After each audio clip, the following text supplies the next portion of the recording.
queridos, cá estamos nós mais uma vez para mais uma aula de Direito Ambiental e hoje nós vamos percorrer um pouquinho da evolução do direito ambiental, o direito, as normas, os princípios que falam especificamente sobre o meio ambiente tanto urbano quanto rural, esses conceitos a gente aprofunda mais na frente.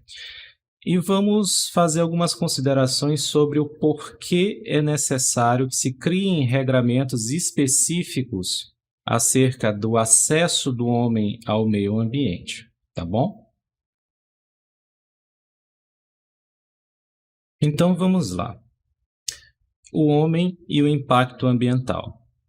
Gente, por que será que é necessário, num ecossistema tão gigantesco, tão rico, por que é necessário que se criem normas de acesso do homem ao meio ambiente?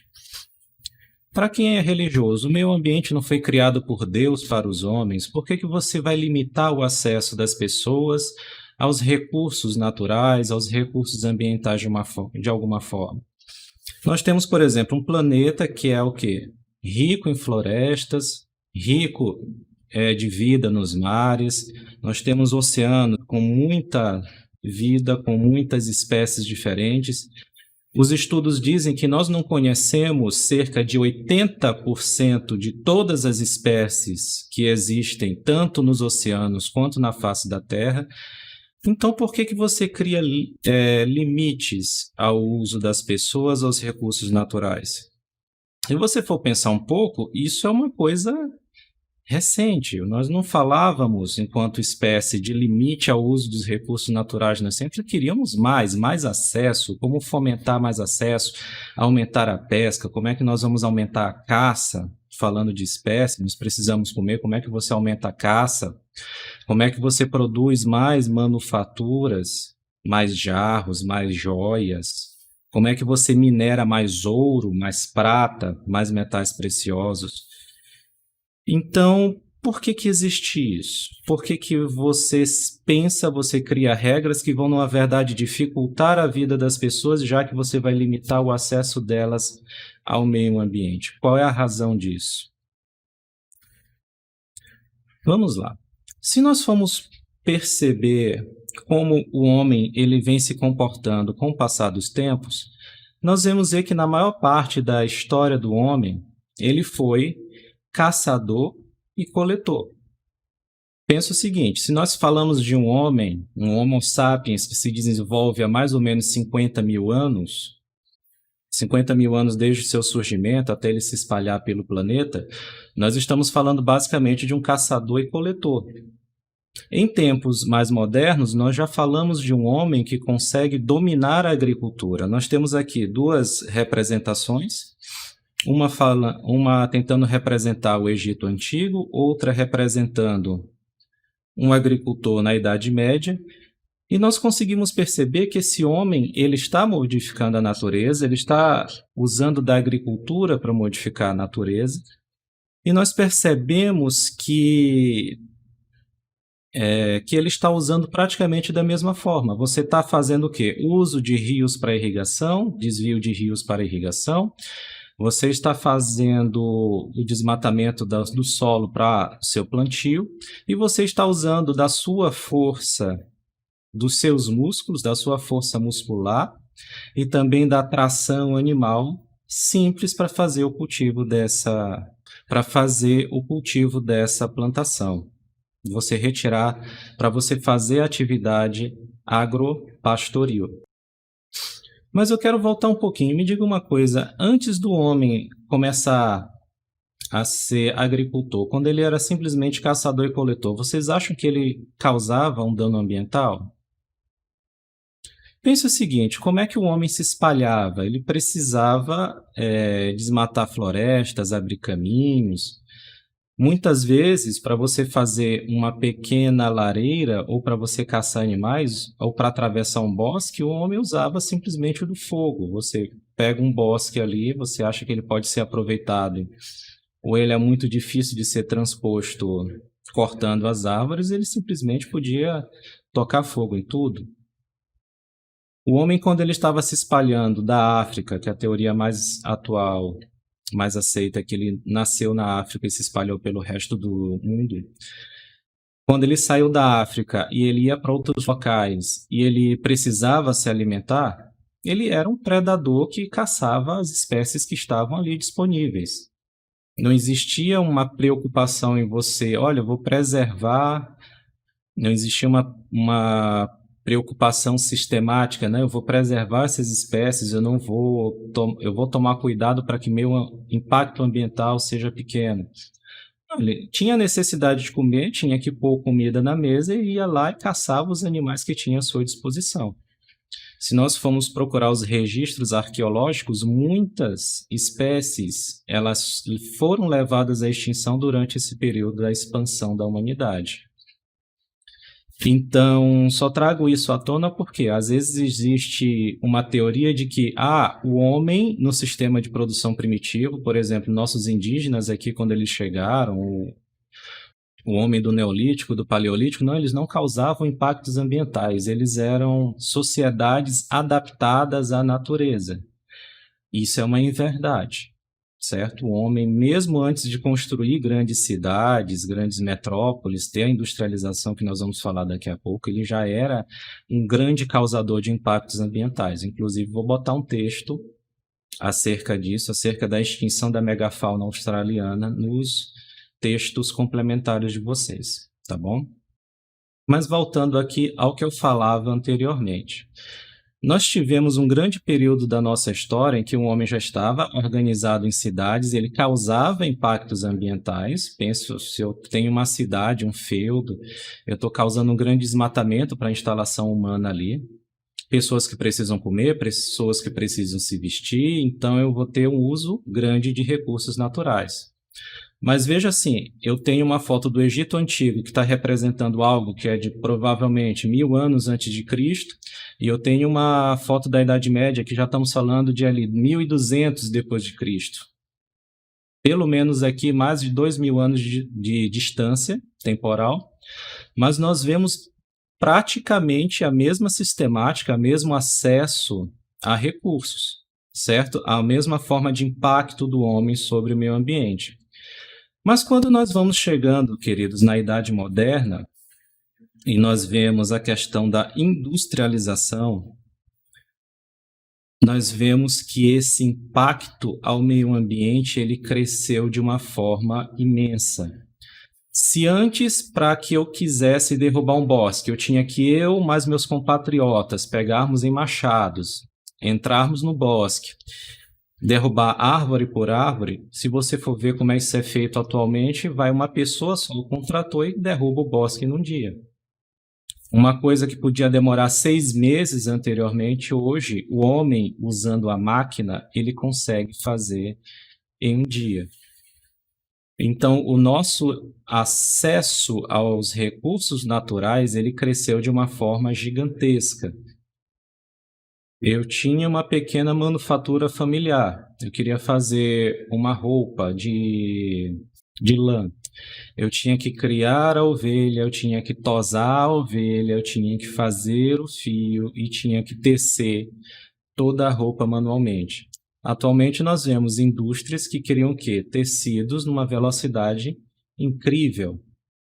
Então nós temos um aumento imenso da nossa capacidade enquanto espécie de causar impactos ambientais. E como é que a nossa sociedade ela se comporta?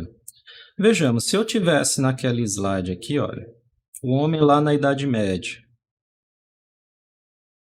o que ele precisava para viver? Como é que a sociedade se organizava? Tirando os nobres, que era uma pequena fatia dessa população, a maior parte das pessoas precisava o quê? De comida, uma vestimenta, uma ou duas no máximo, a maior parte dos servos não tinham esse monte de roupa que nós temos nos nossos guarda-roupas atualmente, e era basicamente isso.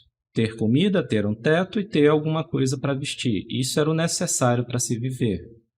Se nós formos olhar, queridos, para a nossa sociedade, quantas coisas diferentes, algumas úteis, algumas supérfluas, nós usamos no nosso dia a dia. Você pode olhar agora para sua casa, por exemplo, e ver que você tem um monte de coisas, algumas delas extremamente úteis, como esse celular ou esse computador que você está assistindo a sua aula. Mas se você for ver, por exemplo, na sua geladeira, tem uma série de itens ali de comida que eles estão dentro de embalagens cujo único propósito de existência é o quê? Está guardando aquele alimento temporariamente e ser depois descartado na natureza. Então, não só nós conseguimos acessar muito mais rapidamente os recursos naturais, quanto nós criamos uma cultura de imenso desperdício. Pensa só nos itens que são recicláveis. Nós temos atualmente, graças a Deus, crescendo o número de itens que são recicláveis, ou seja, eles podem ser reutilizados novamente na cadeia produtiva, mas nós ainda, enquanto sociedade, nós criamos um monstro de produzir de lixo.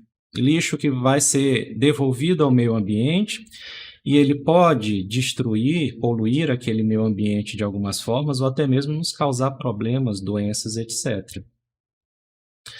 Ainda falando na nossa sociedade, da forma como ela está politicamente organizada, nós vemos que não existe uma grande preocupação, vide o governo atual que está no nosso país, né? Não existe lá uma grande preocupação com a questão ambiental. Nós temos políticos, a nossa sociedade como um toda, ela visa a reeleição, ela visa ganhar dinheiro, mas nós não temos uma preocupação estrutural com a questão do meio ambiente. E o que acontece, meus queridos? Nós temos uma sociedade que nunca produziu tanto. Nós temos comida. Os Estados Unidos, pasmem, eles conseguem produzir mais comida do que o mundo todo precisa, sozinho. E olha que o Brasil que é um dos grandes produtores de gêneros alimentícios, mas nós não conseguimos acabar com a fome no nosso mundo. Então, nós temos essa dicotomia, nós temos a produção de grande quantidade de produtos manufaturados, de alimentos, de tecnologia, de remédios, mas nós ainda vemos pessoas morrerem de fome, nós ainda vemos pessoas morrerem no mundo subdesenvolvido de doenças que nós chamamos de besteira. Um dente cariado para a gente é besteira, mas tem gente que ainda morre disso por falta de antibiótico, por falta de remédio.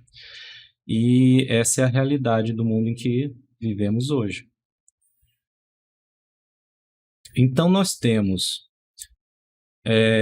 uma sociedade de consumo instalada que consome uma quantidade enorme de recursos naturais, mais do que qualquer outra sociedade no passado, e nós temos mais pessoas habitando esse mundo do que já houveram em toda a história da humanidade.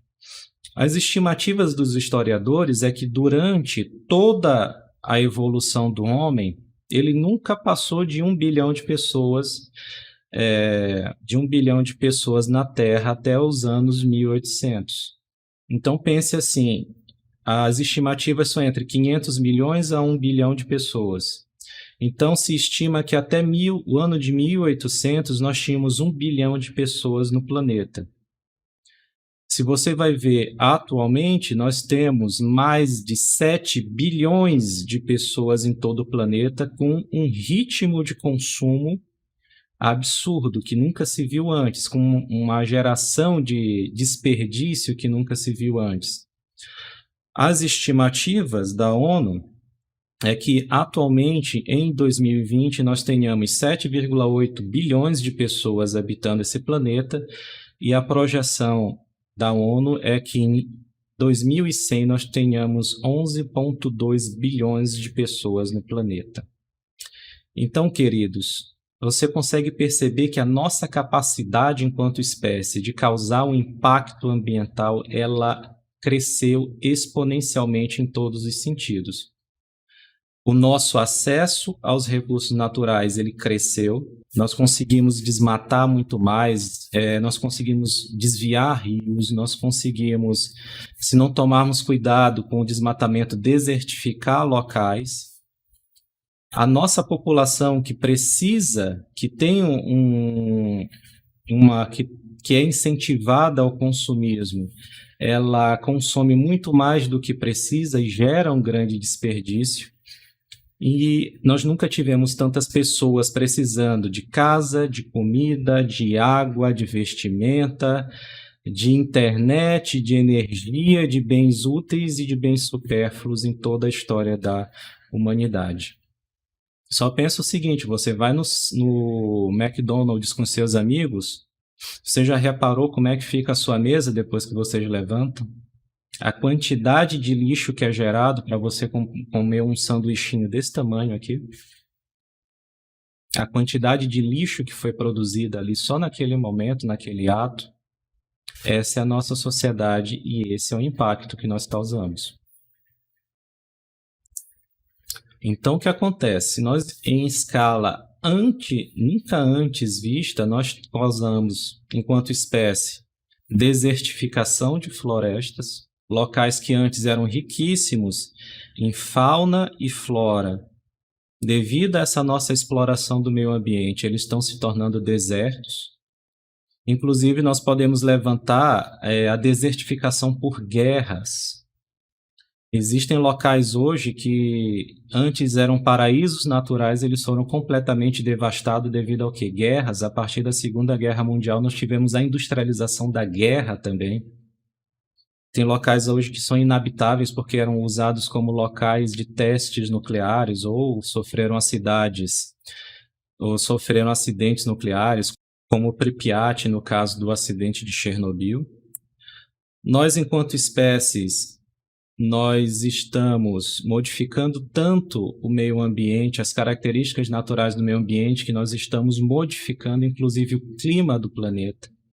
A quantidade de energia disponível no planeta, os ventos estão mudando, a temperatura do planeta está sendo alterada, características da nossa atmosfera, concentração de gases como o ozônio está sendo alterada pela atividade humana. E como eu já havia falado com vocês, nós acabamos gerando uma grande quantidade de poluição. O ar está sendo poluído em uma grande velocidade, o solo está sendo poluído em uma grande velocidade, as águas estão sendo poluídas, e com isso nós causamos o sofrimento tanto das espécies de plantas, de animais, inclusive o nosso próprio sofrimento, porque nós às vezes esquecemos que nós somos uma espécie dentro desse planeta, que nós precisamos desse planeta saudável para que nós consigamos os recursos que precisamos para viver. Eu gostaria de citar só 2 exemplos do grande impacto ambiental que o homem é capaz. Aqui nós temos a cidade de Londres, que ela geralmente é a visão que nós temos da cidade de Londres, é geralmente isso que vem à nossa mente quando nós pensamos na capital da Inglaterra. Mas em 1958 nós tivemos um fenômeno atmosférico que ficou conhecido como Big Smoke. Foi um dia em que a cidade de Londres ela amanheceu debaixo de uma redoma de fumaça. O que acontece? Houve ali um fenômeno chamado inversão térmica. Essa fumaça que era produzida pela grande quantidade de indústrias naquela cidade, na época da pós-revolução industrial, essa grande quantidade de fumaça não conseguiu escapar e durante um dia inteiro a cidade de Londres ficou como que em volta de um nevoeiro, mas era apenas a fumaça, a poluição gerada pelas suas fábricas, pelas suas indústrias. Foi um dia em que muitas pessoas não conseguiram chegar ao trabalho porque sofreram acidentes no caminho, os motoristas não conseguiam enxergar o que estava acontecendo, e ciclistas e pedestres se envolveram em acidentes por não conseguir ver à sua frente. Várias pessoas relataram doenças respiratórias, não conseguiam respirar. As pessoas, para sair de casa, elas precisavam colocar tecidos molhados no rosto para conseguir respirar alguma coisa. E ficou o alerta para aquela população. O que aconteceu? Qual é o motivo dessa catástrofe natural ter acontecido. Então já acendeu a luz de alerta em boa parte da sociedade londrina. Qual é o impacto ambiental das nossas ações? O que isso está causando? Qual é o limite disso? E o outro exemplo que eu gostaria de chamar a atenção de vocês é a questão do uso da energia nuclear. A energia nuclear, ela sempre foi apontada como uma energia revolucionária. Você consegue, por exemplo, com 1 quilo de urânio enriquecido, você consegue produzir a mesma quantidade de energia que dezenas de milhares de quilos de carvão. Então, é uma coisa revolucionária. A quantidade de energia que você consegue produzir da matéria nuclear é imensa. Mas como é que nós temos usado esse conhecimento? Depois do final da Segunda Guerra Mundial até a queda da União Soviética, nós vivemos num período de tensão chamado de Guerra Fria. Haviam dois lados conflitantes ideologicamente e belicamente, que eram o lado composto pelos países capitalistas, liderados pela superpotência Estados Unidos, e nós tínhamos o lado socialista / comunista, liderado pela superpotência União das Repúblicas Socialistas Soviéticas, a União Soviética. E o que esse povo fez depois da Segunda Guerra Mundial? Eles começaram a produzir bombas atômicas em quantidades incríveis, bombas atômicas capazes de destruir todo o planeta Terra umas 6 ou 7 vezes. Se tivesse, algumas pessoas falavam nessa época que se houvesse, que ninguém sabia como seria a Terceira Guerra Mundial, mas a quarta seria travada com arco e flecha. Porque uma guerra mundial, gente, ela seria basicamente declarar o fim da humanidade como nós conhecemos atualmente. Uma bomba nuclear ela tem uma imensa capacidade de devastação. Você joga uma bomba nuclear numa cidade, adeus cidade.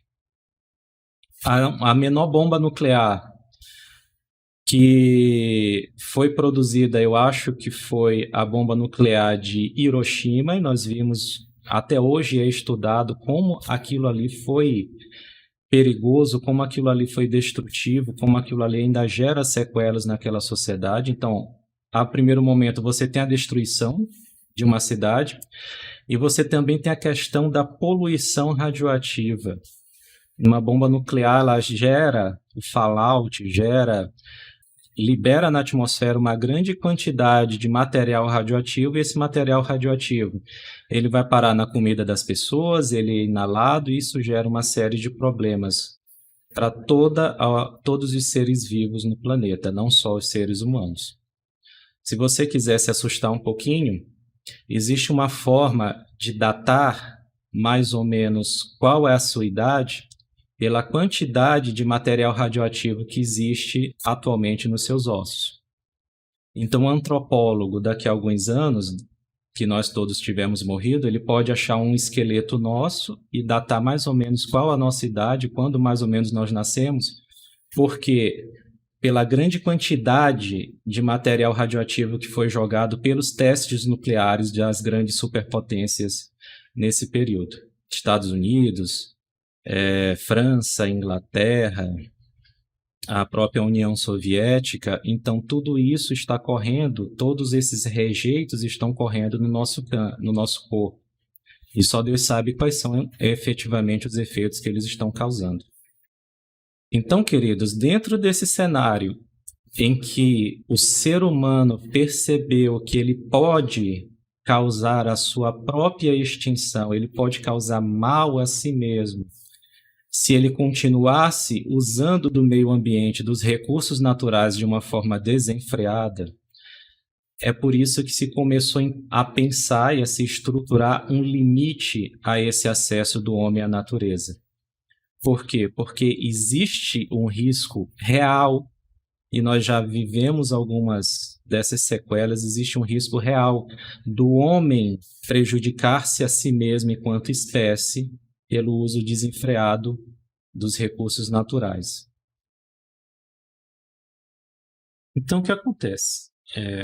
essa capacidade humana de causar um dano ambiental, ela foi percebida pelos cientistas, pelos políticos. Então começou-se a criar regras de acesso à natureza, regras de limitação, no caso, do acesso do homem à natureza, com a finalidade de tentar evitar futuros problemas ou então corrigir os problemas que já se apresentavam.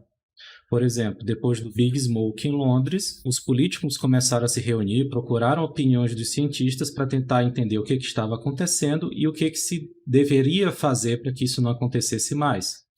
Então, se criaram leis de proteção ambiental dentro de Londres, as indústrias elas foram afastadas do centro da cidade para tentar fazer uma separação espacial entre onde as pessoas viviam e trabalhavam e onde as indústrias ficavam. E isso começou a reverberar pelo mundo. Mas o que acontece? Quando você fala sobre meio ambiente, não adianta muito você tomar decisões locais.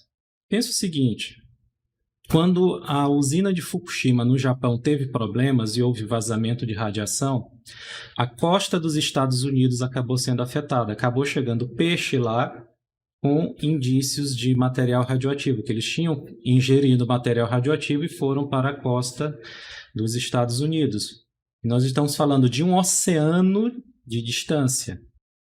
Vocês também podem perceber que várias vezes aparece nos jornais, nos noticiários, olha, um copo que fulano de tal jogou lá na Espanha, jogou no mar, apareceu aqui na costa brasileira depois de 30, 40 anos. O meio ambiente é um só. Por mais que nós criemos limites territoriais nos nossos estados, a natureza não está preocupada com esses limites. Ela existe no planeta todo e ela se interrelaciona no planeta todo. Muitas vezes nós estamos percebendo esse ano principalmente, olha, está tendo uma queimada lá na Bolívia, lá no Amazonas, o povo de São Paulo fica com o céu todo encoberto de fuligem, os aeroportos param de funcionar por causa disso. Há uma série de problemas. Então, o que acontece? Uma grande evolução dessas normas de proteção ambiental, elas começaram a ser tomadas em âmbito internacional. Ou seja, vários países discutiam, criavam normas acerca da proteção ambiental que valeriam para todos. Lembrando que cada estado cria sua própria lei. Quando a gente fala de direito ambiental, nós estamos falando de países aceitando cumprirem normas em comum. Então, vamos começar a verificar algumas mobilizações internacionais sobre meio ambiente, algumas conferências, alguns tratados que foram assinados nos últimos 40 anos. O que acontece, gente? Eu não vou esgotar todo o conteúdo desses tratados. Eu vou falar um pouco sobre cada um, sobre a data que ele foi criado, qual foi o principal assunto a ser tratado ali, quais foram os principais documentos normativos produzidos. Eu não tenho intenção nenhuma de esgotar esse assunto, tá bom? Só para que a gente comece a entender como é que se deu essa preocupação internacional em criar normas de proteção ambiental.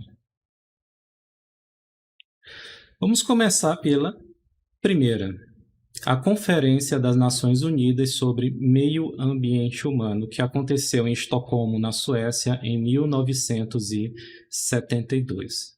Foi a primeira conferência internacional sobre meio ambiente em que nós tivemos efetivamente alguns resultados pequenos, tímidos, mas nós já tivemos resultados dos países reconhecendo o problema, que existe um problema ambiental que ele deve ser atacado por todos. Ao término dos trabalhos foi criada a chamada Declaração de Estocolmo. E aqui nós falamos que efetivamente iniciou-se a proteção ambiental em nível global, uma proteção ambiental vista como de importância para todos os países, para todo mundo, para toda a humanidade, e não só uma coisa que deveria ser tratada como um nicho, como o seu quintal.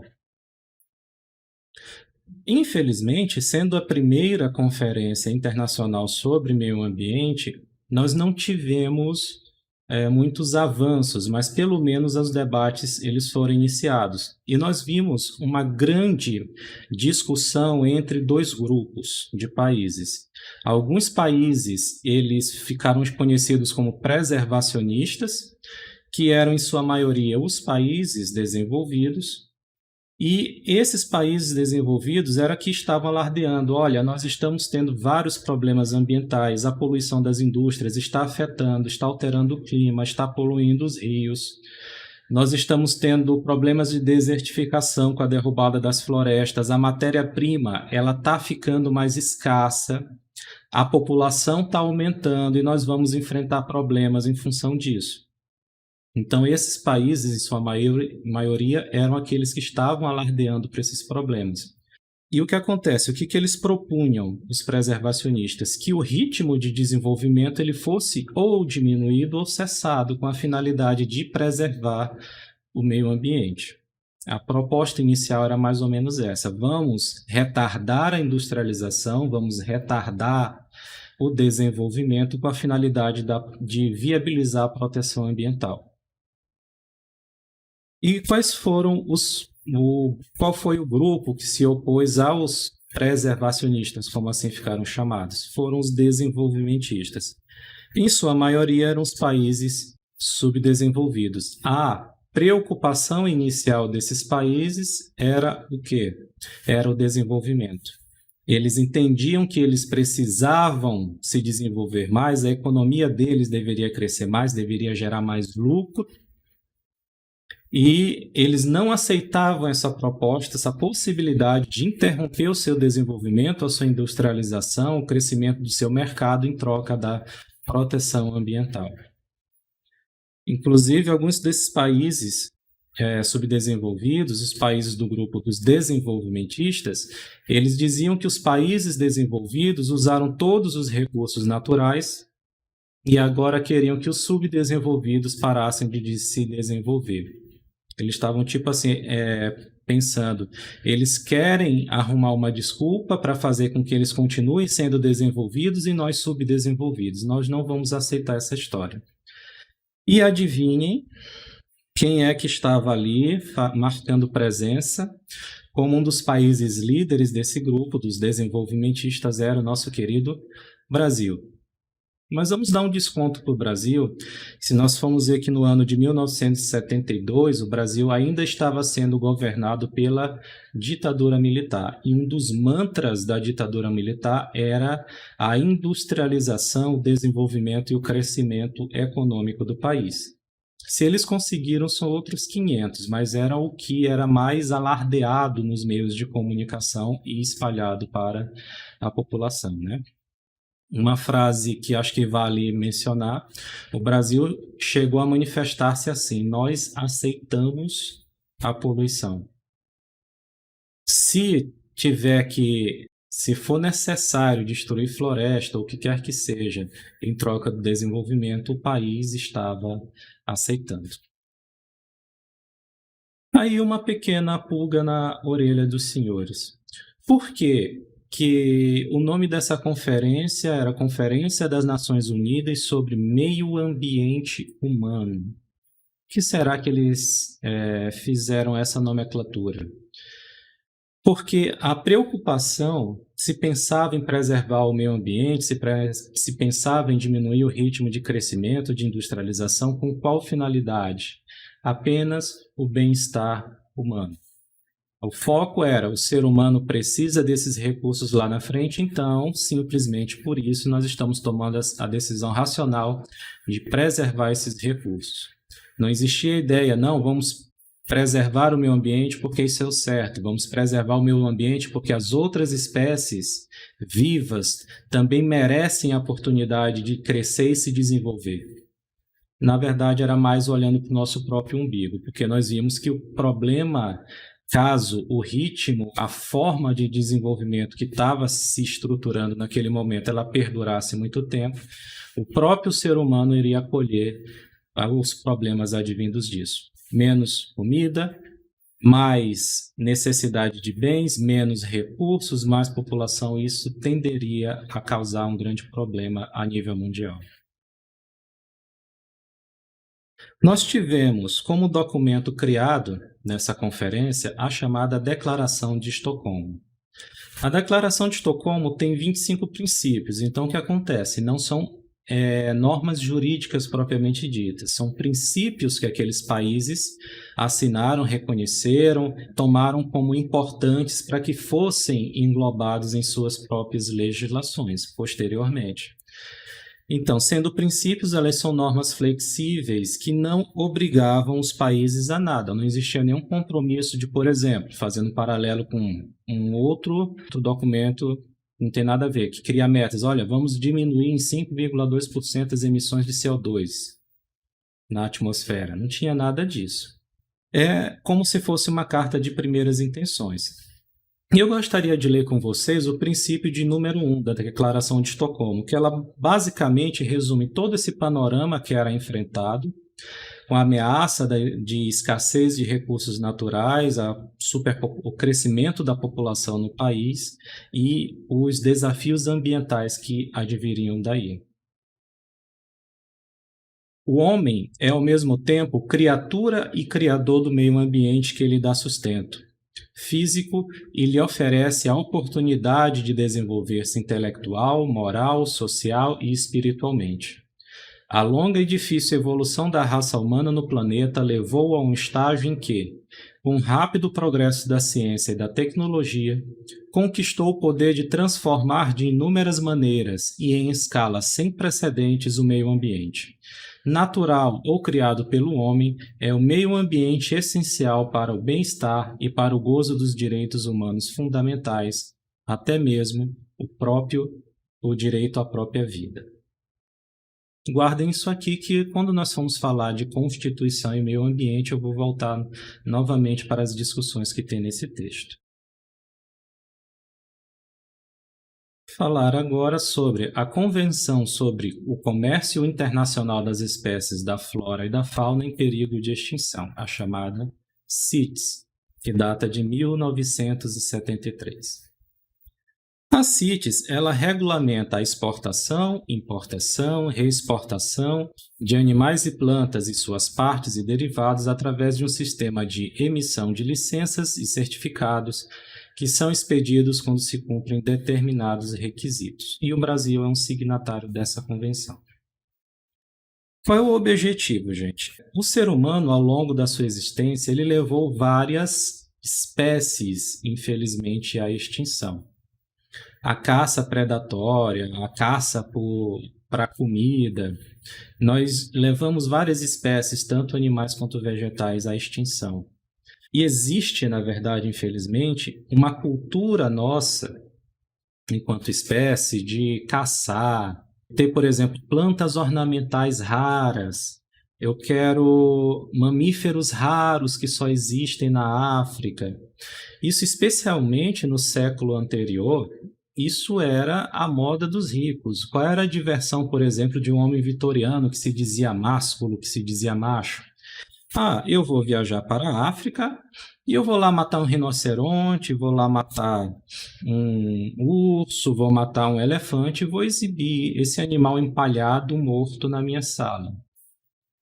Isso era considerado uma coisa altamente elegante, digamos assim. O cara exibia sua masculinidade fazendo esse tipo de coisa. E até hoje, se nós formos prestar atenção um pouquinho nos noticiários, nós vemos vários casos em que existe um tráfico de animais simplesmente para quê? Para colocar em gaiolas, para ficar se exibindo para os amigos, e não há preocupação e a consciência de que você está tirando um animal silvestre, que você vai provavelmente fadar ele ou à morte ou a uma vida incompleta. E esse comércio indiscriminado de espécies estava levando e leva ainda, infelizmente, à extinção de várias espécies. Então, qual é a ideia da CITES? É você regulamentar internacionalmente quais países aceitam a exportação de quais espécies e tentar criar mecanismos para coibir o tráfego internacional de espécies. Antes, uma coisa que era perfeitamente normal, você ir lá na África, matar um rinoceronte, trazer a carcaça para mostrar para os amigos, hoje já é considerado tanto eticamente errado quanto legalmente, de acordo com as normas criadas pelos estados, errado. Então, é um mecanismo para tentar evitar ou, pelo menos, diminuir a incidência do tráfico internacional de espécies. Professor, acabou? Você pode abrir um jornal dessa semana que provavelmente vai ter pelo menos uma notícia acerca de apreensões de animais ilegais aqui no Brasil. O Brasil, pela sua grande diversidade, tanto de fauna e tanto de flora, é vítima constante desse tipo de coisa. E não é difícil imaginar o porquê. Imagina o seguinte, o cara lá no meio da Amazônia não ganha nem R$ 500 por mês. Aí chega um gringo para ele e oferece, olha, eu te dou R$ 5.000 se você me conseguir uma arara rara, se você conseguir um besouro raro. O japonês adora besouro, por exemplo. Então, ainda existe esse comércio ilegal porque já não é mais permitido pela lei, mas infelizmente por debaixo dos panos ainda não foi completamente abolido. Agora vamos falar sobre a Convenção de Viena para a Proteção da Camada de Ozônio, que data de 1985. Em 1985 surge a primeira convenção em que os países resolvem renunciar ao clorofluorcarbono, o famoso CFC. E os países começaram a substituir as substâncias que agridem a camada de ozônio por outras não nocivas. Vamos lá, vamos primeiro situar nessa questão. O que é ozônio? Que história é essa de CFC? Vamos pelo menos para a parte científica da coisa. Vamos lá. A nossa atmosfera, a camada de ar que está sobre a Terra, dentro do planeta Terra, ela é consideravelmente grande. Os cientistas dividem essa atmosfera em várias camadas diferentes de acordo com as suas principais características, como temperatura, concentração de gases, que tipo de fenômenos atmosféricos acontecem nela, etc. Para a gente vai ficar muito, neste momento, interessante nos focarmos aqui nesta camada chamada estratosfera. Ela fica logo acima da troposfera, que é a camada onde acontece a maior parte dos fenômenos climáticos, vide chuva, nuvens, etc. Então, na estratosfera, nós temos uma camada de gás, a concentração alta de um gás chamado ozônio. Por isso que nós dizemos que ali está localizada a camada de ozônio. E o que é o ozônio, gente? O ozônio é uma molécula composta por vemos aqui, esse aqui é o nosso amigo ozônio, é uma molécula composta por 3 átomos de oxigênio. Qual é a importância do ozônio para a vida na Terra? Nós estamos sendo bombardeados a todo momento por uma grande quantidade de raios cósmicos de alta energia. Em palavras mais simples, radiação. Nós estamos sendo bombardeados por radiação. Lembre, por exemplo, que o Sol, nosso querido amigo Sol, não é nada mais do que uma usina nuclear que está bombardeando todos os planetas com seu calor e com sua radiação a todo momento. Então, o que acontece? Boa parte dessa radiação ela é filtrada pela camada de ozônio. O ozônio tem essa propriedade. Então, a radiação UVA e UVB passa pelo ozônio, é absorvida pelo ozônio e não chega até a superfície da Terra. E nós sabemos, radiação com seres vivos não se dão muito bem, existe uma série de problemas que podem ser causados em função disso.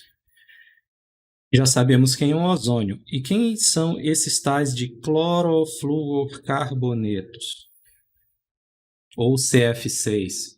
São moléculas artificiais que são muito usadas, pelo menos eram muito usadas, em equipamentos de refrigeração, sprays, ar-condicionados. Era um excelente gás de refrigeração, ele comprimia muito e isso faz dele um gás excelente para esse tipo de atividade. E já que ele tanto era muito bom quanto era relativamente barato, ele era usado em todo o mundo, em todo o sistema de ar-condicionado. E qual é o problema?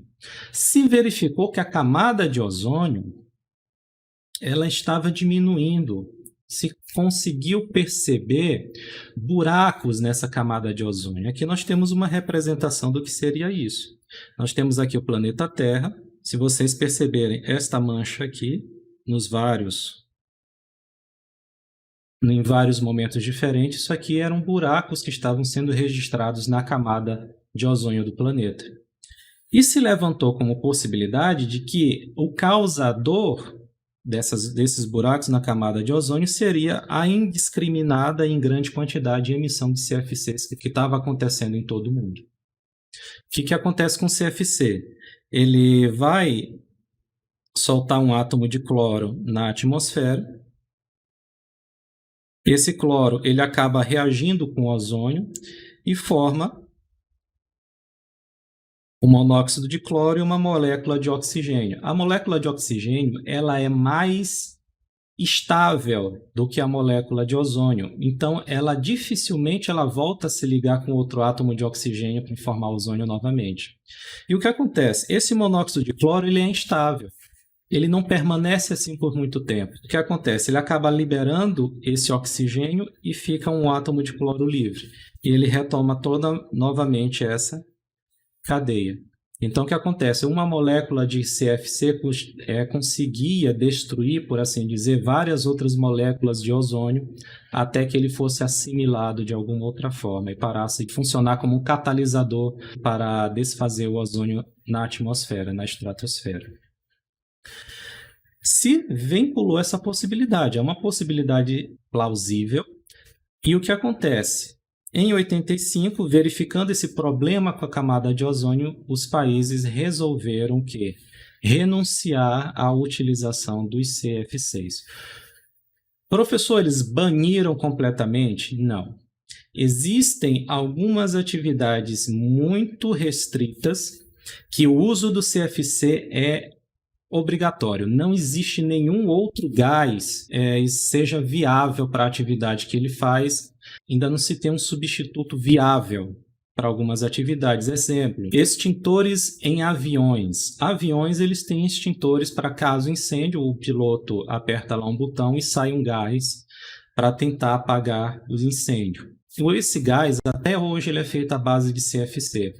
Não é porque a indústria da aviação está querendo economizar, é porque não existe mais nada que funcione tão bem quanto ele. Em várias outras atividades, ar-condicionado, desodorante spray, que a gente aperta e sai aquele jatinho, você tem outras opções não tão boas, não tão baratas, mas você tem como realizar a troca. Mas não são todas as atividades em que isso pode ser feito.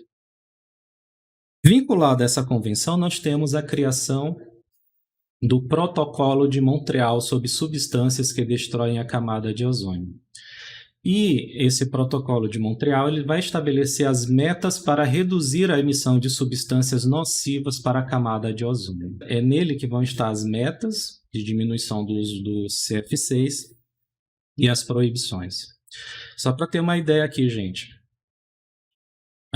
O Protocolo de Montreal é de 85. Os níveis de aumento dos buracos da camada de ozônio só estagnaram. A atmosfera ainda não está se recuperando, mas eles só estagnaram, só pararam de crescer em 90, 91. Nós conseguimos perceber uma estagnação.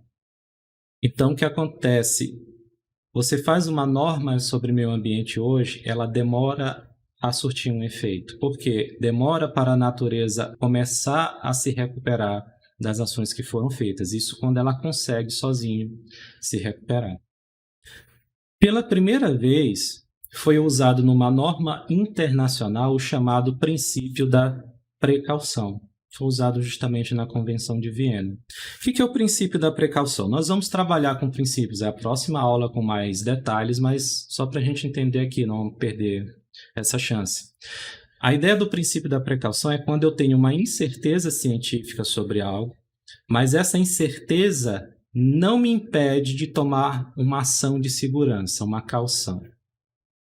Lembra quando eu disse, olha, os cientistas naquele momento da Convenção de Viena, eles não tinham a certeza absoluta, por A mais B, de que os CFCs causavam os buracos que estavam aparecendo na camada de ozônio. Futuramente se entendeu que era mesmo, as pesquisas se tornaram conclusivas.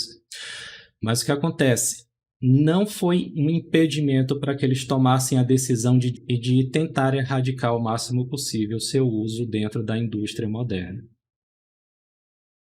Um outro exemplo aqui, alguém pode afirmar que os transgênicos, os organismos geneticamente modificados, eles causam prejuízo à saúde, ao meio ambiente? Nós podemos afirmar que sim, que eles causam prejuízos ou que eles não causam prejuízos?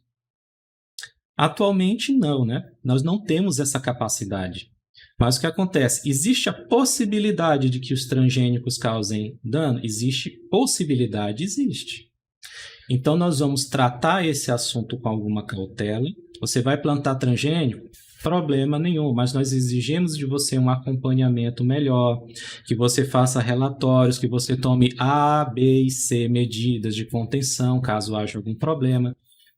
Nós esperamos que não tenha nenhum problema, mas se houver, medidas já estão sendo tomadas para minimizar os impactos dele, certo? Essa é a ideia da precaução. Você não tem certeza de que algo de ruim vai acontecer, mas você toma as medidas de segurança com base na caução.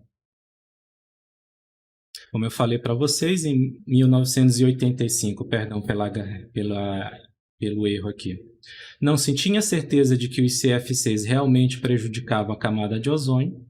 Haviam pesquisas que indicavam isso, mas não eram pesquisas conclusivas, os estudos não eram conclusivos. Mesmo assim, julgou-se prudente banir os CFCs, por precaução. Qual é a justificativa? Se só daqui a 10 anos se entendesse, se descobrisse, se tivesse a certeza concreta de que os CFCs eles eram os causadores dos buracos na camada de ozônio, daqui a 10 anos podia já ser tarde demais. Em meio ambiente, muitas vezes, quando você não toma as medidas de segurança de forma antecipada e vai deixar para depois que vê o problema, geralmente é tarde demais. Vamos agora falar, meus queridos, um pouquinho sobre o relatório Nosso Futuro Comum, de 1987 da ONU, também conhecido como relatório Brundtland. Desculpem pela pronúncia, provavelmente ela não é correta, mas infelizmente eu não sei como dizer isso em inglês. Ele recebeu esse nome por causa de Gro Brundtland, que foi uma das pessoas que encabeçou as discussões acerca do desenvolvimento sustentável nesse relatório.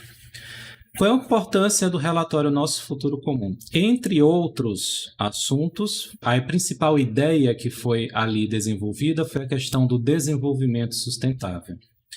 Vocês lembram quando nós falamos, olha, lá em Estocolmo, a primeira conferência internacional sobre meio ambiente, nós tivemos a divisão entre desenvolvimentistas e preservacionistas. Lembram disso? Em que os preservacionistas eles queriam diminuir ou estancar o desenvolvimento para preservar o meio ambiente, enquanto os desenvolvimentistas não aceitavam isso. Para eles, para os desenvolvimentistas, o desenvolvimento deveria continuar a qualquer custo.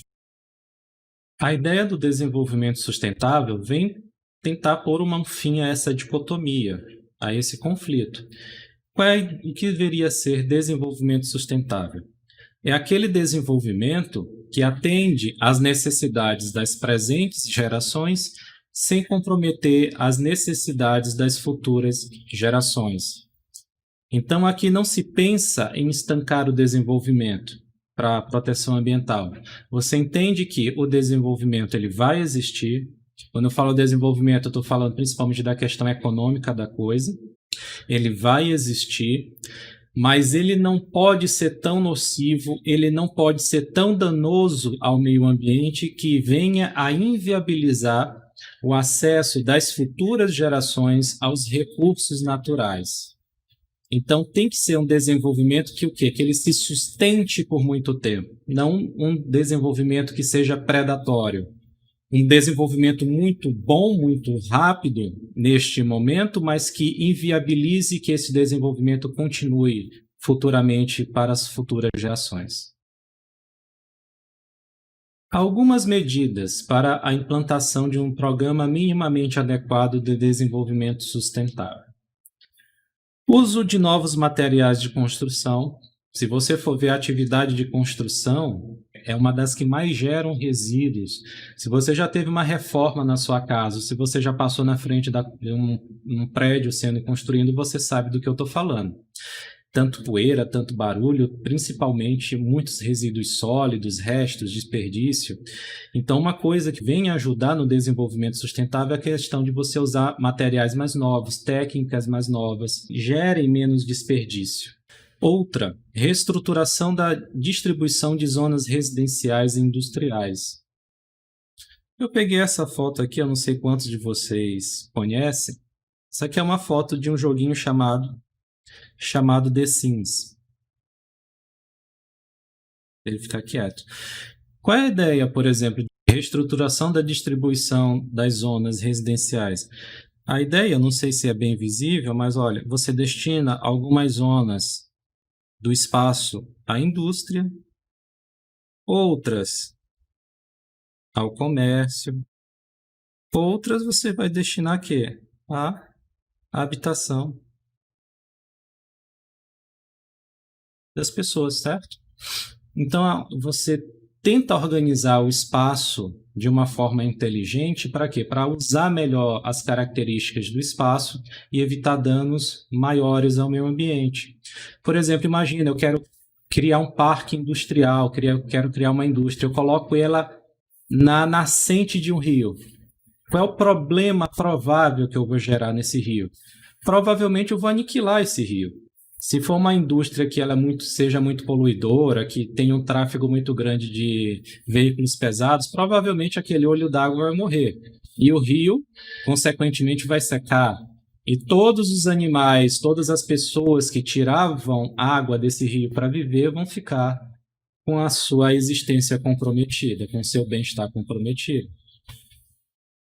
Vamos lá. O nosso próximo item é aproveitamento e consumo de fontes alternativas de energia, como a solar, eólica e a geotérmica. Por quê?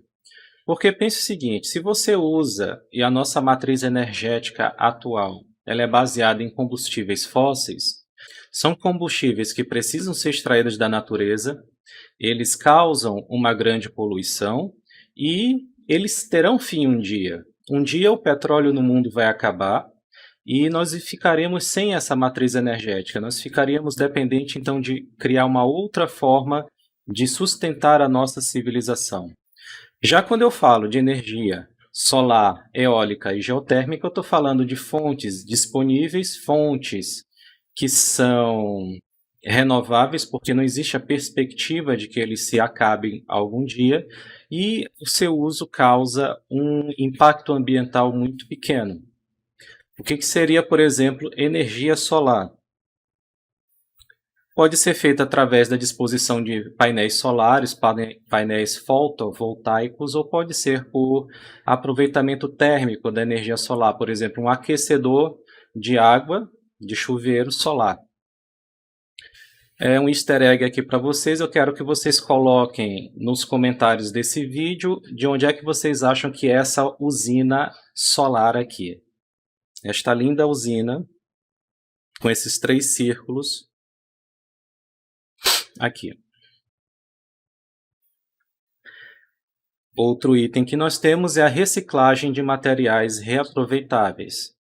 Nós sabemos o quê? Que o nosso consumo gera uma grande quantidade de resíduos, de lixo, em outras palavras. E esse lixo ele vai parar no meio ambiente, ele pode causar poluição ou ele pode simplesmente ocupar grandes espaços de áreas que poderiam ser aproveitados de uma melhor forma. O que é mais interessante fazer é pegar esses resíduos, tirar a parte deles que pode ser reaproveitada, que pode voltar para a cadeia produtiva, exemplo, plástico, papel, metais, e vai fazer com que você tenha uma necessidade menor de tirar esses recursos do meio ambiente e vai fazer com que você não ocupe espaço no meio ambiente, nem polua o meio ambiente com esses resíduos. Outro item é o consumo racional de água e de alimentos. Lembra que eu falei para vocês, olha, os Estados Unidos sozinhos, eles conseguem produzir alimento para todo o mundo. Mas por que existe fome no planeta? Muitas vezes você tem um desperdício de alimentos ou você tem a concentração desses alimentos na mão de poucas pessoas, eles não são bem distribuídos. Se você for numa feira, no final da feira, provavelmente você vai achar caixas e caixas de alimentos que vão ser jogados simplesmente fora, vão ser retornados ao meio ambiente como lixo. E ele poderia ser aproveitado. Por exemplo, um tomate que está um pouco amassado, uma folha que está um pouco queimada, isso tudo acaba virando lixo no final do expediente. A água também. A água é um elemento extremamente comum em toda a superfície da Terra, tirando os desertos, mas nós acabamos tendo acesso, disponibilidade para tomar uma parcela muito pequena dessa água, então ela deve ser usada de forma racional. Outro item é a redução do uso de produtos químicos prejudiciais à saúde na produção de alimentos. E aqui vem primeiro à nossa cabeça os famosos agrotóxicos, não é verdade? Os fazendeiros, os agricultores, visando terem melhores colheitas mais produtivas, acabam colocando o que nos vegetais que estão sendo cultivados? Veneno, para matar as pragas, para evitar que alguma outra coisa se alimente daquela comida, daquelas plantas antes que ela seja colhida. E isso vai parar na nossa mesa, cedo ou tarde, isso vai parar na nossa mesa e nós estamos ingerindo esses agrotóxicos. Outra coisa que pode ser levantada aqui são os adubos artificiais. Eles são perigosos? Não são. Mas o uso indiscriminado, o uso não técnico desses adubos pode acabar por contaminar o solo de alguma forma. Agora falaremos sobre a Convenção sobre o Controle de Movimentos Transfronteiriços de Resíduos Perigosos e seu depósito, que data de 1989, também chamado como Convenção da Basileia. Essa convenção vai estabelecer mecanismos internacionais de controle de movimentos transfronteiriços baseados no princípio do consentimento prévio explícito para a importação, exportação e o trânsito de resíduos considerados perigosos. A convenção procura coibir o tráfico ilegal e prevê a intensificação da cooperação internacional para a gestão ambientalmente adequada desses resíduos. Alguns exemplos: chumbo, pneus, pilhas, baterias, resíduos hospitalares, entre outros. O que nós temos aqui, meus queridos? Nós sabemos que os países industrializados, eles geram uma grande quantidade de resíduos. Se você quiser procurar, por exemplo, uma indústria funcionando, você vai ver que no final do processo produtivo, além do produto perfeitamente acabado, nós temos uma grande quantidade de geração de resíduos. Resíduos esses que vão ser devolvidos novamente ao meio ambiente. E alguns desses resíduos, eles são considerados perigosos, nocivos à vida das pessoas. Seja porque causam risco de explosão, são inflamáveis, são tóxicos, são venenosos. Então, esse tipo de material, ele tem que ser dado a ele a chamada destinação ambientalmente adequada. Ou seja, ser descartado na natureza de uma forma que esse efeito perigoso nocivo, ele seja atenuado ou ele seja eliminado. Vou dar um exemplo aqui para vocês. Uma usina de tratamento de esgoto. Ela vai pegar a água suja dos esgotos, vai fazer um processo de purificação, vai retirar o excesso de lodo, de sujeiras, vai matar a maior parte das bactérias e vai ter no final do processo uma água considerável, razoavelmente potável, e também vai gerar todos aqueles resíduos que ela retirou da água. Isso tem que receber um tratamento, porque senão você pega isso e joga no meio ambiente e você vai poluir em demasia o meio ambiente. Então o que acontece? Você tem um resíduo que é considerado perigoso, nocivo, antes de descartá-lo na natureza, você vai ter que fazer algum processo para que ele perca essa nocividade. Então, qual é o objetivo da Convenção da Basileia? É evitar que um país acabe se tornando a lixeira de um outro. Exemplo, digamos que os Estados Unidos estão gerando com uma atividade química, eles estão gerando uma grande quantidade de resíduos tóxicos. é caro você fazer o manejo adequado desses resíduos para que eles não causem mais poluição no ambiente. As leis dos Estados Unidos, da União Europeia, elas são bastante rígidas no que tange à proteção ambiental. Então pode ser que alguém tenha a ideia, e várias pessoas já tiveram essa ideia, infelizmente. Alguém tem a ideia de, olha, ao invés de me preocupar em cuidar desse resíduo para que ele retorne à natureza de forma não tão perigosa, eu vou simplesmente colocar isso num container, colocar no navio e jogar em qualquer país que não tenha uma lei de proteção ambiental tão severa quanto a daqui. Então, o que eu estou fazendo é basicamente usar outro país como se fosse a minha lixeira. E existe até hoje grandes máfias do tráfico ilegal de lixo, acreditem vocês. A capacidade do ser humano em fazer besteira não pode ser subestimada.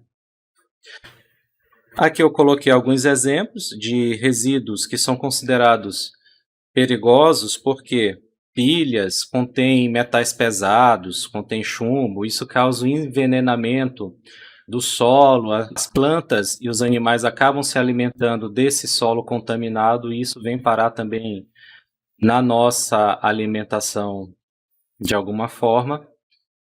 Nós temos os resíduos hospitalares, que aqui, por exemplo, na legislação brasileira é para ser cremado.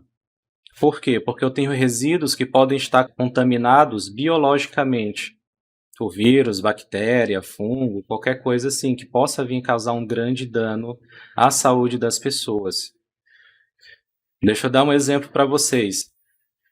Na Inglaterra, durante a Revolução Industrial e boa parte do desenvolvimento da Inglaterra, eles sofriam muito com a questão da cólera. E eles desconheciam naquela época como é que essa doença ela se espalhava. E o que acontece? As pessoas faziam suas necessidades e jogavam na rua. Essas necessidades, vulgo, fezes, eram absorvidas pelo solo, contaminavam o lençol freático, contaminavam a fonte de água da cidade e ela acabava se espalhando de uma velocidade incrível. Porque a fonte de água da cidade está contaminada, todo mundo ia lá se servir dela e um grande número de pessoas ao mesmo tempo pegava a doença. Uma pessoa contaminada conseguia fazer com que 1, 2, 3 bairros inteiros ficassem à mercê da doença. Aqui um exemplo que eu trouxe para vocês de resíduo considerado perigoso é o chamado metal slag. Eu não sei qual seria a tradução correta, mas é como se fossem restos de metal do processo industrial. Você vai fazer o aço, você vai fazer o beneficiamento de algum metal e você vai separar aquele item que você precisa, no caso do aço, é o minério de ferro, mas você vai sobrar um monte de outras substâncias, sílica, cobre, qualquer outra coisa que você não tem interesse no processo produtivo desse aço, e isso vai ser descartado. E aqui é um exemplo de como esse tipo de material é perigoso.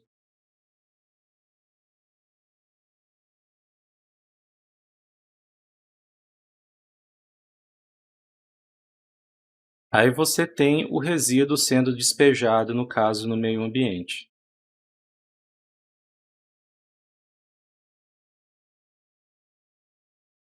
Aí ele resfriando antes de ser lançado no meio ambiente, aí é o descarte dele depois de resfriado, é uma outra opção de ser feita. Mas olha como é que ele fica por dentro, ainda fica incandescente durante muito tempo. Aí mais uma vez sendo lançado diretamente no meio ambiente. E aqui é como ele pode ser perigoso. Se você lança isso num local que tenha água, acaba por formar aquela explosão que foi mostrada. A água evapora muito rapidamente e você tem esse metal slag sendo lançado em todas as direções, rapidamente. E aqui é mais uma notícia que eu gostaria de compartilhar com vocês. Nunca duvidar da capacidade do homem fazer besteira, nós temos aqui brinquedos. Isso aqui é uma notícia da Folha de São Paulo, ela já é relativamente antiga. Brinquedo pirata tem até lixo hospitalar em sua composição. Então isso foi uma análise do Inmetro sobre brinquedos piratas, brinquedos que são contrabandeados para cá. Eles acharam uma série de problemas, como metais pesados nas tintas que pintavam os brinquedos, o enchimento de alguns ursinhos de pelúcia era feito com resto de material hospitalar. Então é esse tipo de coisa que se busca proibir. Você colocar resíduos que são perigosos em outros países e também a questão de você usar esse tipo de coisa em novos produtos. Agora vamos falar sobre a Rio 92, a Conferência do Rio de Janeiro sobre Meio Ambiente e Desenvolvimento, também chamada de ECO 92. Sem nenhuma dúvida, queridos, essa é a mais importante conferência da ONU que versa sobre meio ambiente realizada até hoje. Ela foi a maior conferência. Vários países participaram, eu acho que quase a integralidade da ONU participou. Já foi pós a queda do Muro de Berlim, a União das Repúblicas Socialistas Soviéticas já não existia mais, então muitos países daquele bloco também mandou os seus representantes. E nós tivemos aqui uma grande quantidade de discussões, de documentos aprovados, de tratados internacionais realizados entre os vários países. Aqui, lembram daquele paradigma de meio ambiente humano de Estocolmo? Aqui, o paradigma já foi alterado. Você não pensa mais em proteger o meio ambiente porque o ser humano precisa viver. Mas aqui você vê a proteção ambiental como um valor em si. Não é um meio de sobrevivência para os seres humanos, mas sim uma forma que a humanidade deve se comprometer a se comportar de forma a respeitar os outros seres vivos e o próprio planeta.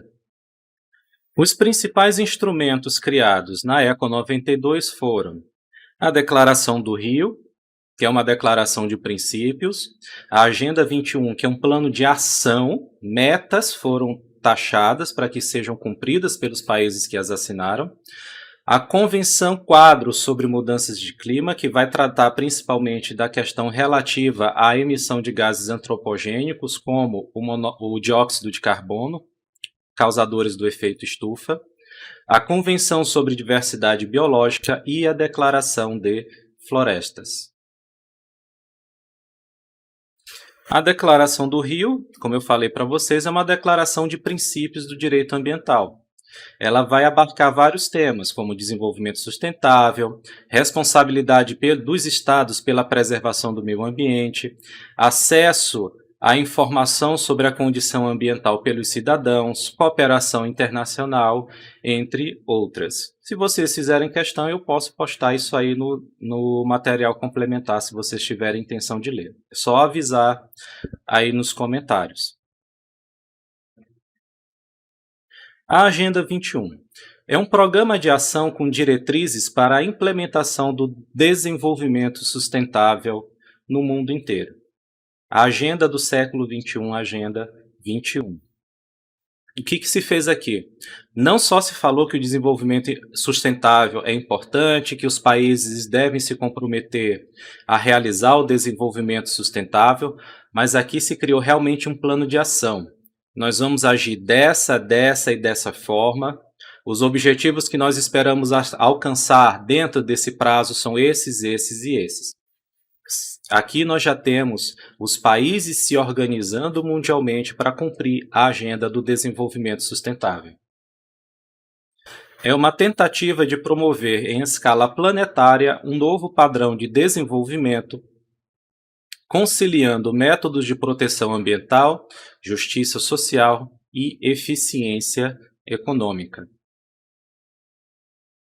Ela tem planos, tem metas para serem implementados tanto na esfera global, por todos os países, na esfera nacional, por um país inteiro, na regional e até mesmo na municipal. Até mesmo as empresas privadas, não os estados, mas as empresas privadas, elas criaram as suas próprias agendas 21, com base no texto, nas metas de desenvolvimento sustentável. Mais uma coisa interessante que é bom se perceber é que existem metas tanto para os governos cumprirem, quanto para a própria sociedade civil cumprir. Pode ser uma das implementações você respeitar a questão da coleta seletiva dos resíduos, Você separar o seu lixo doméstico em papel, em metal, em plástico, em vidro. Isso é uma obrigação que vai vir para a própria população e não apenas para o Estado.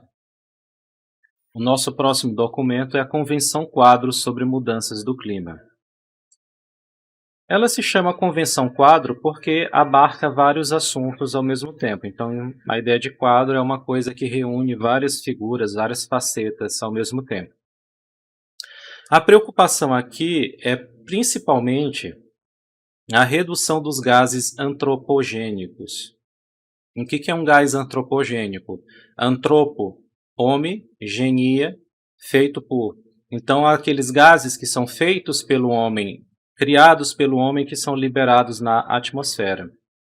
E o principal gás tratado aqui é o gás carbônico, com seus efeitos sobre o efeito estufa no planeta.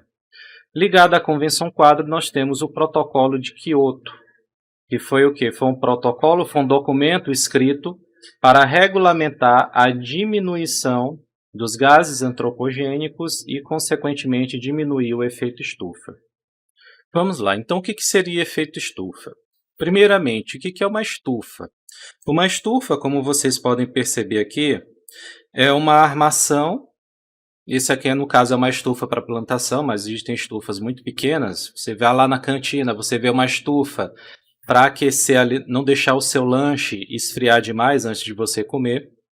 Então a ideia é eu ter um ambiente controlado, um ambiente que seja aquecido, mais quente do que o que está fora, certo? Então a estufa ela tem por finalidade criar um ambiente mais quente do que o ambiente que está fora dela. O nosso planeta, ele chega a funcionar como uma estufa. A nossa atmosfera contém um gás que é chamado de dióxido de carbono, o famoso CO2. Esse gás ele tem uma propriedade muito interessante, que é o quê? Quando ele está na atmosfera, ele faz da atmosfera uma estufa. Os raios solares eles entram na nossa atmosfera, alguns conseguem sair, vocês conseguem perceber aqui, alguns estão retornando para o espaço, eles estão sendo refletidos pelo planeta, mas outros raios eles são absorvidos pela atmosfera e continuam a circular dentro do nosso planeta. Então essa energia chega, mas nem toda essa energia escapa do nosso planeta. Então nosso planeta está agindo como uma estufa. Uma pergunta pegadinha para vocês. Efeito estufa. Você acha que o efeito estufa na Terra é algo bom ou é algo ruim? 3 segundos para responder. Para o professor de vocês, o efeito estufa é algo bom. Sabem por quê, meus queridos? Porque esse aquecimento a mais provocado pelo efeito estufa faz com que a Terra não seja da temperatura da Antártida em toda a sua superfície. Então, o que acontece? Um pouco de efeito estufa no nosso planeta é o que propicia que a vida exista em toda a sua exuberância. Mas o que acontece? Qual é o problema do efeito estufa, do agravamento do efeito estufa? É que se ele aumenta além daquele limite que é ideal para a existência da vida, ele passa a causar graves danos ao nosso planeta. Exemplos que nós conhecemos aí: derretimento das geleiras. Mas que diacho que me interessa derretimento de geleira? Eu lá sou um pinguim ou um urso polar para estar lá na Antártida ou no Círculo Polar Ártico e me preocupar com derretimento de geleiras. Mas o derretimento de geleiras vai fazer o quê? Vai aumentar? Vai aumentar o nível dos mares. Aumentando o nível dos mares, você vai ter o quê? Locais que são litorâneos serão invadidos pela água. Nós moramos numa ilha, né? Pensa só que maravilha isso acontecer. Outra coisa, a atmosfera, ela fica com mais energia. Ela fica aquecida, ela acaba tendo mais energia. E nós temos, então, a incidência com maior frequência de fenômenos como furacões, alteração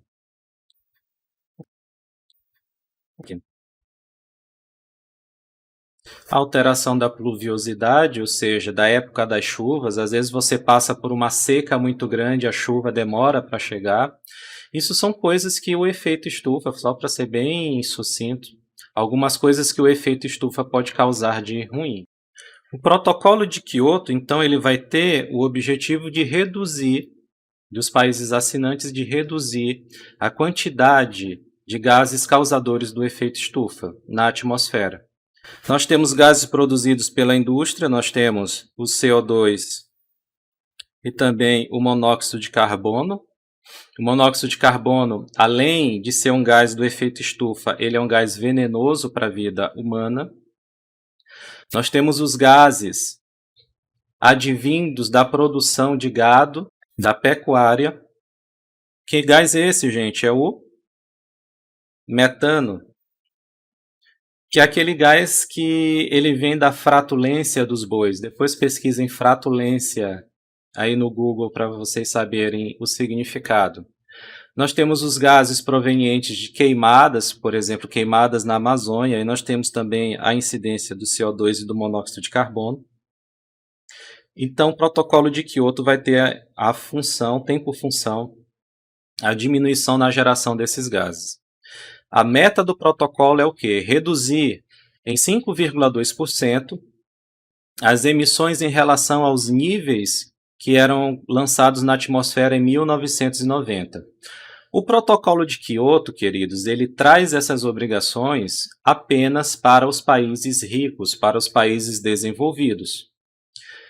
O seu período de cumprimento, ou seja, o prazo que os países tinham para reduzir as suas emissões de gases antropogênicos a menos 5,2% do que era no ano de 1990, era de 2008 a 2012. Em 2012, o protocolo ele foi prorrogado porque muitos países não conseguiram cumprir essa meta, ele foi prorrogado a 2020. Eu não tenho nenhuma notícia recente de uma prorrogação posterior. O Brasil, ele não possui obrigações no protocolo de Kyoto. O Brasil não é um país desenvolvido, então ele não está no rol daqueles países que assinaram, se comprometeram a fazer essa redução na emissão de gases antropogênicos. Mas ele voluntariamente aceitou reduzir os gases do efeito estufa, o lançamento de gases do efeito estufa, através da Lei nº 12.187 de 2009. Que é a chamada Lei de Política Nacional de Mudanças Climáticas. Posteriormente, nós temos aqui a Convenção sobre Diversidade Biológica, e ela é considerada o mais importante documento internacional de proteção à biodiversidade.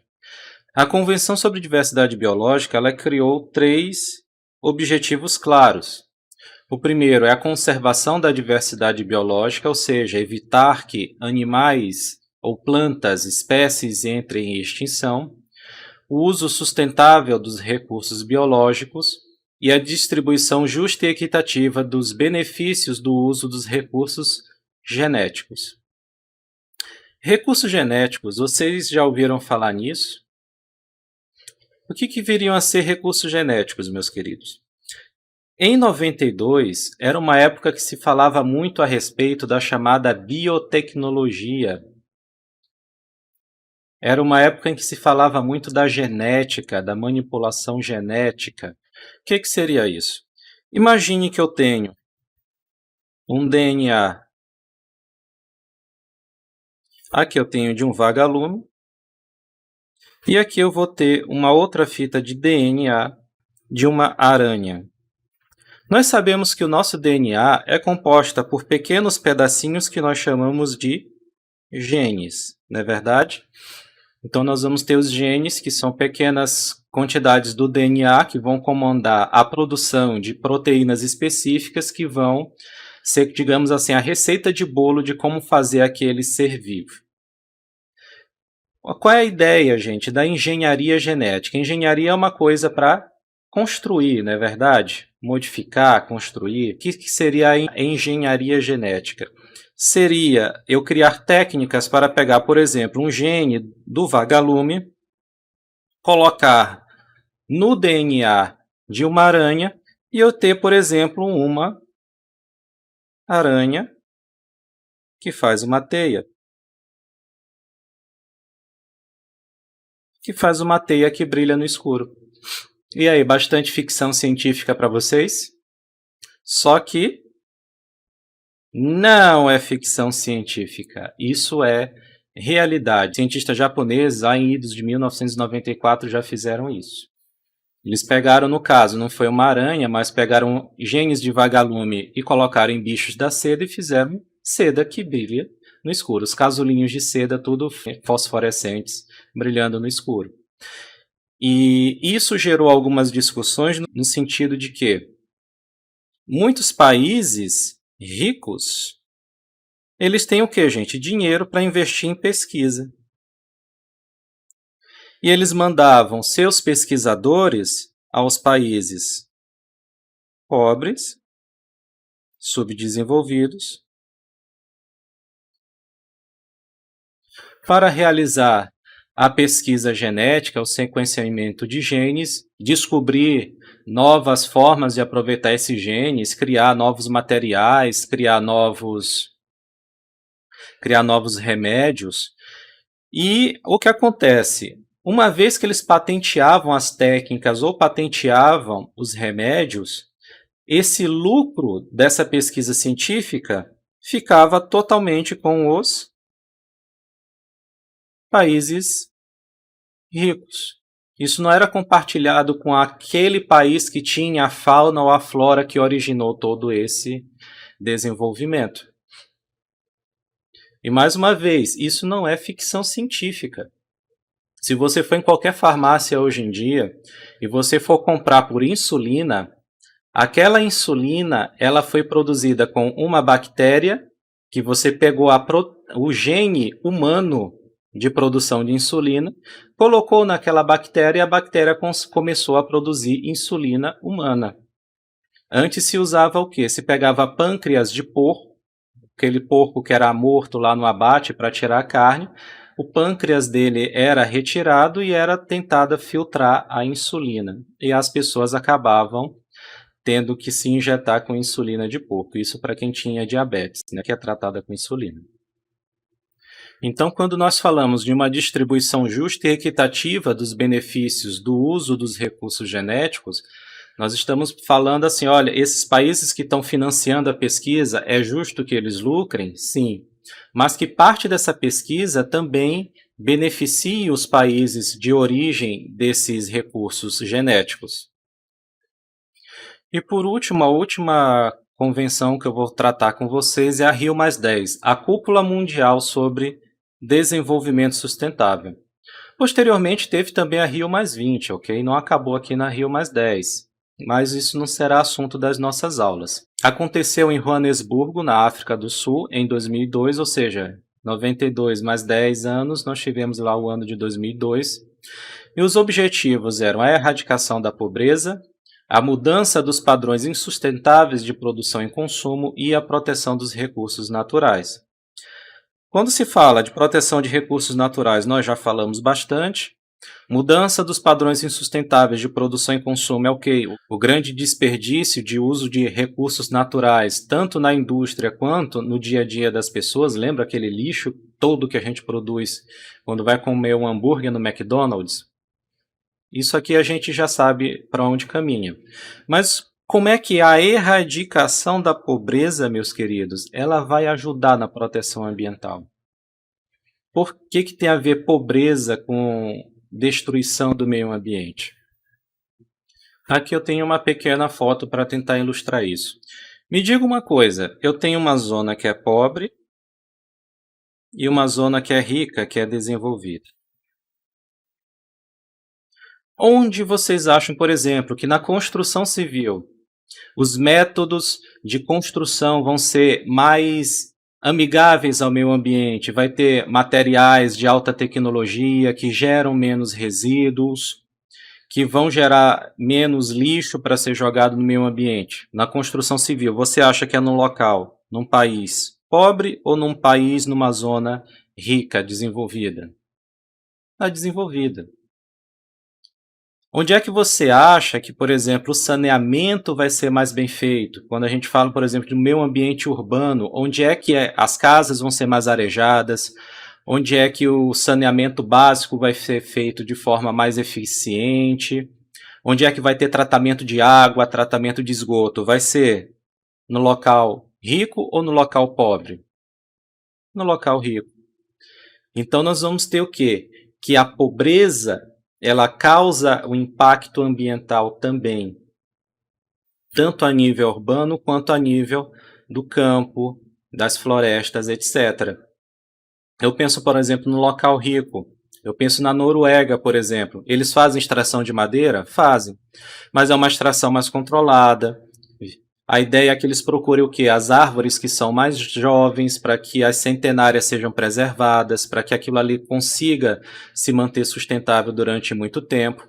Agora vai ver como é que são derrubadas as árvores aqui na Amazônia. Via de regra é tudo o quê? Clandestino. Eles cortam indiscriminadamente as árvores que vão usar e as que não vão usar, só para abrir espaço, só para abrir a clareira.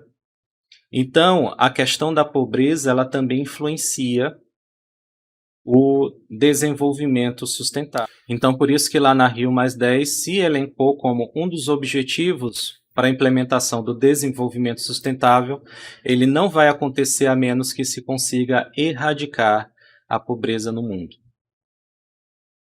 Bom, queridos alunos, eu espero ter com isso compartilhado com vocês as informações acerca dos impactos ambientais que o homem causa na natureza, tenha conseguido ser claro por que nós precisamos normatizar, criar regras de acesso, limitações ao homem do seu uso que ele faz dos recursos naturais, e por que e como é que evoluiu com o passar do tempo a visão do homem sobre o meio ambiente de forma internacional, através dos tratados, da evolução dos tratados com o passar do tempo. Eu agradeço a atenção, um bom dia, uma boa noite ou uma boa tarde para todos vocês.